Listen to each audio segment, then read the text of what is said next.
राम राम सबको। कैसे हो आप लोग? आशा करती हूँ आप सब ठीक होंगे। निधि चैनल में आप सबका स्वागत है। और आज मैं आपको माघ मास का तीसरा अध्याय सुनाऊंगी और अध्याय को पूरा सुने और अंत तक बने रहे। तो अध्याय प्रारंभ करते हैं। तब राजा दिलीप कहने लगे कि महाराज, यह पर्वत कितना ऊंचा और कितना लंबा चौड़ा है।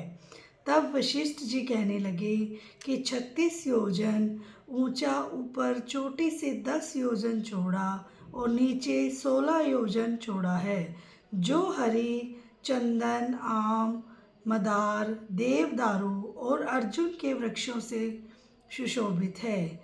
दुर्भिक्ष से दुखी होकर इस सुंदर पर्वत को और फल फूलों से परिपूर्ण देखकर भृगु वहीं रहने लगे और वहाँ पर कंदराओं वनों और उपवनों में बहुत दिनों तक तप करते रहे। इस प्रकार जब भृगु ऋषि वहाँ पर अपने आश्रम पर रहे थे तो एक विद्याधर अपनी पत्नी सहित उतरा। वह अत्यंत दुखी थे। उन्होंने भृगु ऋषि को प्रणाम किया और ऋषि ने बड़े मीठे स्वर में उनसे कहा कि हे विद्याधर, तुम बड़े दुखी दिखाई देते हो, इसका क्या कारण है?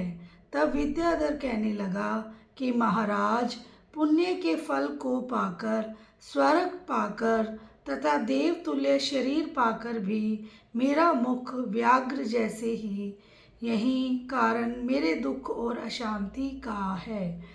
न जाने किस पाप का फल है। मेरे चित्त की व्याकुलता का दूसरा कारण भी सुनिए।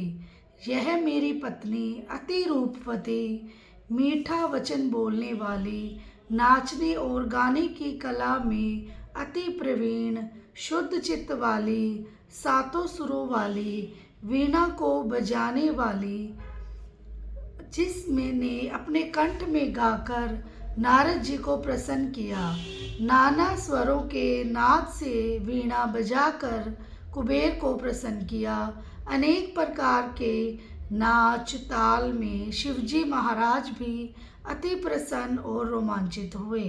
शील, उदारता, रूप तथा यौवन में स्वर्ग की कोई अप्सरा भी इस जैसी नहीं है। कहाँ ऐसी चंद्रमुखी स्त्री और कहाँ मैं व्याघ्र मुख वाला। यही चिंता सदैव मेरे हृदय को जलाती है।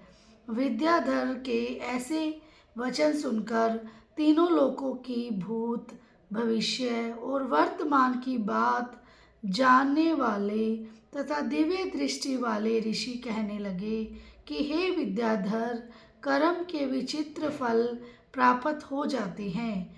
मक्खी के पैर जितना विष भी प्राण लेने वाला हो जाता है। छोटे छोटे पापों का फल भी अत्यंत दुखदायी हो जाता है।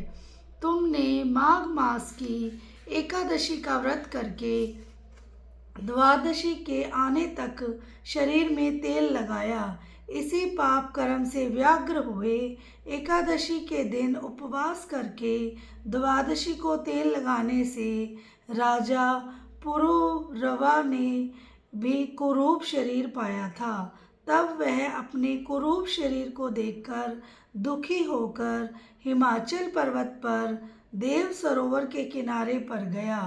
प्रीतिपूर्वक शुद्ध स्नान कर कुशा के आसन पर बैठकर भगवान कमल नेत्र वाले, पीतांबर पहने, वनमाला धारण किए हुए विष्णु का चिंतन करते हुए पुरुरवा ने 3 मास तक निराहार रह भगवान का चिंतन किया। इस प्रकार 7 जन्मों में प्रसन्न होने वाले भगवान राजा के 3 महीने के तप से ही अति प्रसन्न हो गए और माघ की शुक्ल पक्ष की एकादशी को प्रसन्न होकर भगवान ने अपने शंख के जल को से राजा को पवित्र किया।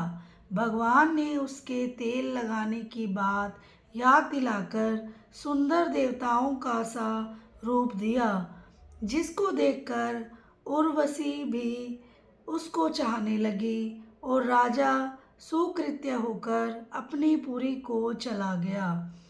भृगु ऋषि कहने लगे कि हे विद्याधर, इसीलिए तुम क्यों दुखी होते हो? यदि तुम अपना यह राक्षसी रूप छोड़ना चाहते हो तो मेरा कहना मानकर जल्दी ही पापों को नष्ट करने वाली हेमकूट नदी में माघ में स्नान करो, जहाँ पर ऋषि देव सिद्ध देवता निवास करते हैं। अब मैं इसकी विधि बतलाता हूँ। तुम्हारे भाग्य से माघ मास आज से 5वें दिन ही आने वाला है। पौष शुक्ला एकादशी से इस व्रत को आरंभ करो। भूमि में सोना, जितेंद्रिय रहकर दिन में 3 समय स्नान करके महीना भर निराहार रहो।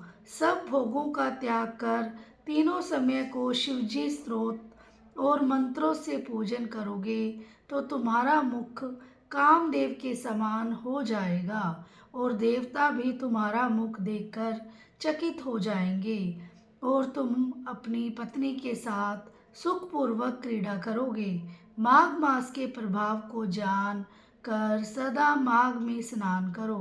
पाप और दरिद्रता से बचने के लिए मनुष्य को सदा यत्न से माघ मास का स्नान करना चाहिए।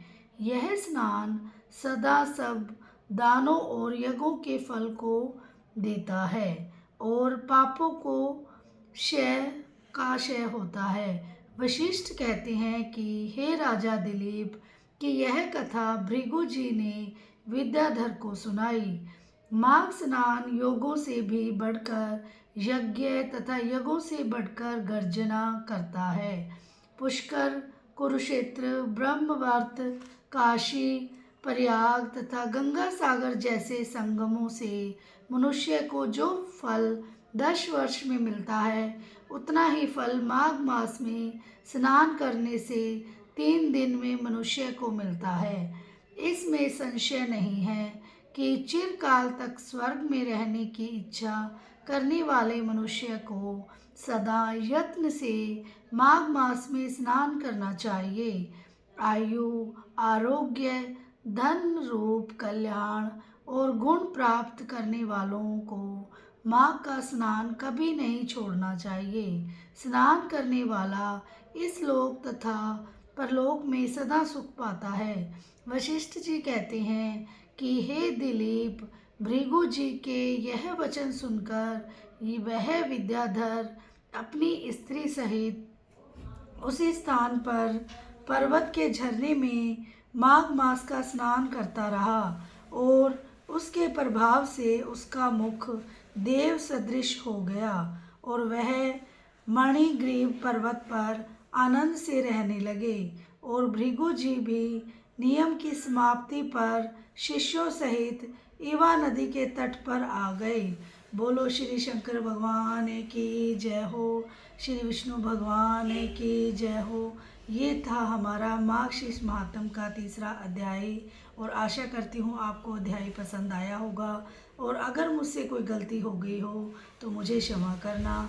और थोड़ा सा हम कीर्तन करते हैं। श्रीमन नारायण नारायण नारायण, भजमन नारायण नारायण नारायण, जपमन नारायण नारायण नारायण, लक्ष्मी नारायण नारायण नारायण, राधे नारायण नारायण नारायण, जपमन नारायण नारायण नारायण, लक्ष्मी नारायण नारायण नारायण।